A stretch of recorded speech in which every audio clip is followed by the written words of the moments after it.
যশোর শহর বেসপাড়া এলাকায় ৩৮ বছর দাম্পত্য জীবনে ইতি টেনে এক ব্যক্তির সঙ্গে পালিয়ে যাওয়ার ঘটনায় কেন্দ্র করে যশোর কোতোয়ালি থানা কম্পাউন্ডের ভিতরে এক উত্তেজনক পরিস্থিতির সৃষ্টি হয়েছে সাবেক স্বামী ও প্রাক্তন স্ত্রীর মধ্যে। স্থানীয় সূত্র জানা যায়, বেসপাড়া ওয়াহেদ মুরাদের স্ত্রী শিল্পী বেগম সম্প্রতি এক ব্যক্তির সঙ্গে বাড়ি থেকে চলে যায়। দীর্ঘদিন সংসার হঠাৎ ভেঙে যাওয়ায় স্বামী ওয়াহেদ মানসিকভাবে ভেঙে পড়ে। তিনি হাল ছাড়েননি, খুঁজে বের করেছেন তার প্রাক্তন স্ত্রীকে। বিষয়টি নিয়ে উভয় পক্ষের লোকজন যশোর কোতোয়ালি থানায় গেলে থানার কম্পাউন্ডের ভিতরে উত্তেজনা পরিবেশ সৃষ্টি হয়।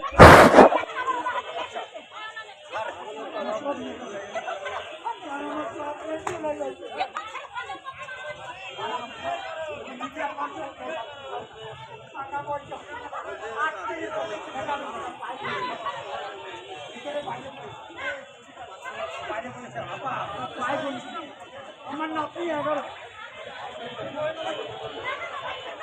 আমার কোটে কেস করা হ্যাঁ পুরো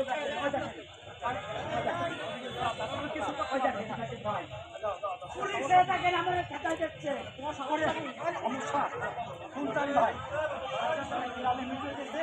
আমার গাড়ি সব হয়ে গেছে।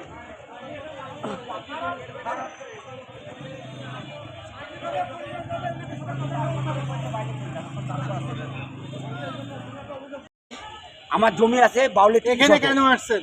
এখানে আসছি ও বলে বিয়ে করিনি। আচ্ছা, আমার থেকে 5,000 নিল, হাসপাতালেও ভর্তি হলো, পুরো ট্রিটমেন্ট খরচ 4 দিনের মাথায় পালায় চলে আসতো, সব কিছু ছাড়পত্র আছে। আমি হাসপাতালে ভর্তি হলাম, ক্লাবে বিচার কি হলো। চান কি? ক্লাবে বিচার করলো, ওরা মিটিয়ে দেবে, কোর্টে যেয়ে পরের দিন বিয়ে করে সংসার করবে। আমি চাই সংসার করব। আমার নাতনি আছে, আমার প্লাস বড় মেয়ে আছে।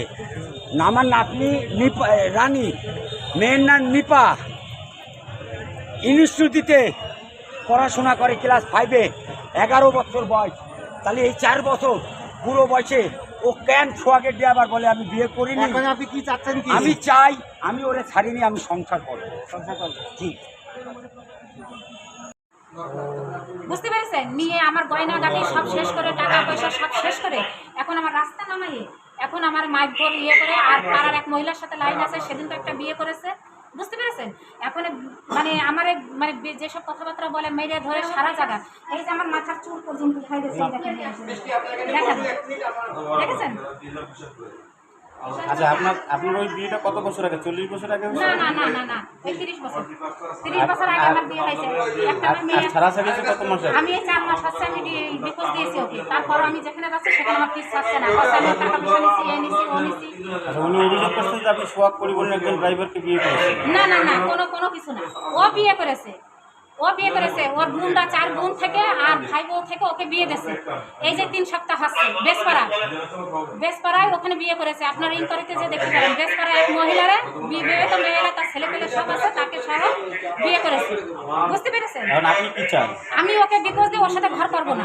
ওকে যখন ডিভোর্স দিচ্ছে আর ও আমার নামে ক্লেম করতেছে যে আমি বিয়ে করেছি। আমি মানে এখন কি কবে একটা বোন নামে একটা ক্লেম দেবে, যেরকম টাকা পয়সার কথা বলতেছে। বুঝেছেন? টাকা পয়সার কথা বলতেছে। চালাই ও রিক্সা, আগে চালাতে হলো ড্রাইভারি করতো পিকআপ স্ট্যান্ডে, তারপরে চালালো রিক্সা। আপনি ইনকোয়ারি যে দেখেন সত্যি কি মিথ্যে।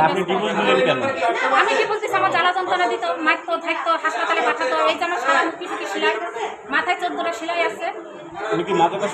মাদকাসক্ত, মাদকের ব্যবসা করে, ফ্যান্সি বিক্রি করে, তারপরে বাবা বিক্রি করে, ইয়োবা ওই যে সেই সিগারেটের ইস্যু করে। ছেলে মেয়ে কয়জন আপনার? আমার মেয়ে। আমার নাতনিও আছে। হ্যাঁ, ফাইনালি আপনি চাচ্ছেন যে আপনার সাথে সংসার করবেন? আমি করবো না, কিন্তু আমার পিস ছাড়ছে না। দেখলেন না আপনাদের সামনে থানার মধ্যে এসে কত বড় পাওয়া, থানার মধ্যে এসে মারতেছে।